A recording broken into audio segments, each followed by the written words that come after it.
नायगाव शिवारात अवैध गौण खनिजाचे मोठे उत्खनन, धुळीमुळे शेतीचे नुकसान, ग्रामस्थ आक्रमक.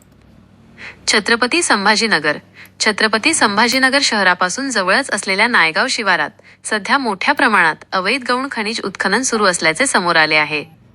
या उत्खननामुळे परिसरात धुळीचे साम्राज्य पसरले असून त्याचा थेट परिणाम शेतकऱ्यांच्या पिकांवर होत असल्याने शेतकरी हवालदिल झाले आहेत. हर्सुल, सावंगी आणि नायगाव या भागातील गावकऱ्यांनी या अवैध उत्खननाबाबत महसूल विभागाकडे वारंवार माहिती दिली आहे. अनेक सामाजिक कार्यकर्त्यांनी पुराव्यासह तक्रारीही दाखल केल्या आहेत. मात्र तक्रार करूनही महसूल विभागाकडून कोणतीही ठोस कारवाई केली जात नसल्याचा गंभीर आरोप सामाजिक कार्यकर्त्यांनी केला आहे. अवैध उत्खननासोबतच या खनिजाची वाहतूक करणाऱ्या जड वाहनांची वर्दळ प्रचंड वाढली आहे. यामुळे परिसरातील रस्ते पूर्णपणे खराब झाले आहेत. जड वाहतुकीमुळे अपघातांच्या संख्येत मोठी वाढ झाली आहे.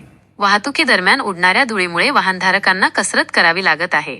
या अवैध उत्खननामुळे पर्यावरणाचे नुकसान तर होतच आहे, शिवाय सरकारी तिजोरीवरही डल्ला मारला जात आहे. त्यामुळे हे अवैध उत्खनन तात्काळ बंद करण्यात यावे, अशी मागणी छत्रपती संभाजीनगर तहसील कार्यालयाकडे निवेदनाद्वारे करण्यात आली आहे. आता प्रशासन यावर काय पाऊल उचलते याकडे सर्वांचे लक्ष लागले आहे.